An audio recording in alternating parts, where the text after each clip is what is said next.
জন্ম হওয়ার পর থেকে জীবনের এই অর্ধেক সময় এসেও আমার মনে হচ্ছে জীবনযুদ্ধে আমি অনেকটাই ক্লান্ত হয়ে পড়েছি।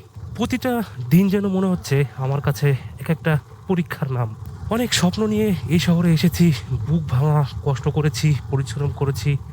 তারপরও তো সব স্বপ্ন পূরণ হয় না। কিন্তু আশা বাঁচিয়ে রাখতে হবে। আমি কখনো হাল ছাড়িনি। আমি জানি পরিশ্রম কখনো বৃথা যায় না। হাজারো কষ্টের ভিতরে লুকিয়ে থাকে হাসির এক পরম আনন্দ। অনেক স্বপ্ন এবং বুক ভরা আশা নিয়ে এই শহরে এসেছিলাম। তো সব স্বপ্ন আর আশা তো পূরণ হয় না। তারপরেও আমি হাল ছাড়িনি। আমি ধরে রেখেছি। অবশ্যই জানি পরিশ্রম করলে সেটা কখনো বৃথা যাবে না। আর প্রতিটি রাতের শেষে শুরু হয় একটি সুন্দর দিনের অধ্যায়। জীবনের প্রতিটি সময় একটা সময় এসে দেখবেন, জীবনের সময় শুরু থেকে একটা পর্যায়ে এসে দেখবেন ব্যর্থতার গ্লানি আপনাকে ছাড়ছেই না। কিন্তু সেই ব্যর্থতার গ্লানি মুছে আপনাকে সামনে এগিয়ে যেতে হবে। কারণ ব্যর্থতা মানেই ঘুরে দাঁড়ানো। আপনি যখন ঘুরে দাঁড়াবেন তখন দেখবেন আপনার জীবনের স্বপ্নটা একটু, একটু করে পূরণ হতে চলেছে। জীবনের প্রতিটি ব্যর্থতা, প্রতিটি আঘাত আপনাকে একটু, একটু করে শক্ত হয়ে দাঁড়াতে শেখাবে। আর এই শক্ত হয়ে দাঁড়াতে শেখানোটাই হচ্ছে আপনার স্বপ্নর চূড়ায় ওঠার চাবিকাঠি বা সিঁড়ি। আপনি যখন শক্ত হতে, হতে একটু, একটু করে সামনের দিকে এগিয়ে যাবেন, তখনই দেখবেন আপনার স্বপ্নগুলো একটু, একটু করে বাস্তবায়ন হতে শুরু করেছে।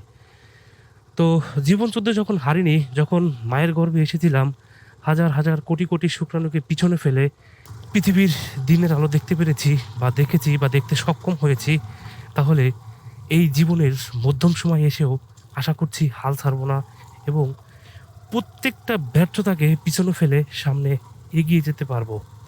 আপনারাও এভাবে যদি এগিয়ে যান বা পরিশ্রম করেন, তাহলে অবশ্যই আপনারা জীবনের লক্ষ্যের চূড়াতে পৌঁছাতে সক্ষম হবেন। আজকে অনেক আপনজনের আমার পাশের কথা ছিল, কিন্তু অনেকেই এখন দূরে সরে গেছে শুধুমাত্র কয়েকজন ছাড়া। তো কয়েকজনের মধ্যেও আমার ভাই হচ্ছে অন্যতম। ভাই না থাকলে হয়তোবা আমি এতদূর এগিয়ে আসতে পারতাম না। তার সাহায্য, সহযোগিতা এবং তার ভালোবাসা, অর্থাৎ বড় ভাইয়ের যে একটা ভালোবাসা, স্নেহ, আদর, শাসন থাকে, সেটা যদি আমি না পাইতাম তাহলে এই পর্যন্ত কখনোই আসতে পারতাম না। আমি যখন এই ঢাকা শহরে এসেছিলাম, যেহেতু আমি একটা গ্রামের ছেলে, গ্রামের পরিবেশেই আমার বেড়ে ওঠা, শান্তশিষ্ট পরিবেশেই আমার থাকার একটা অভ্যাস। এই শহরের চাকচিক্যে আর এই গ্যাদারিং আমাকে সেই গ্রামে ফিরে যেতে বাধ্য করত। আমি অনেকবারই চেষ্টা করেছি গ্রামে ফিরে যাওয়ার, কিন্তু আমার ভাই, আমার বড় ভাই, সে বরাবরই আমাকে সাহস জুগিয়েছে এবং এই শহরে টিকে থাকার পথ দেখিয়েছে। তো তার জন্যই আজকে আমি এখানে এবং এই পর্যন্ত আসতে পেরেছি।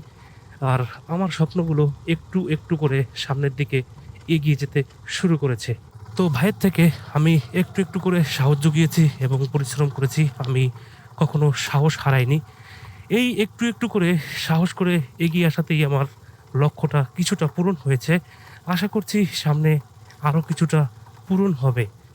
আর ভাই যদি আমার পাশে থাকে, ইনশাআল্লাহ আমি আমার স্বপ্নের চূড়ায় পৌঁছাতে পারবো।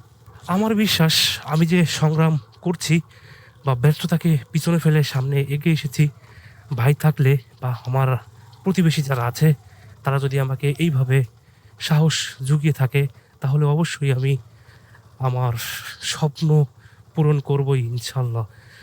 তো আপনারাও আপনাদের মতো করে কাজ করবেন, স্বপ্ন পূরণ করবেন। সেই পর্যন্ত আপনারা ভালো থাকবেন, সুস্থ থাকবেন।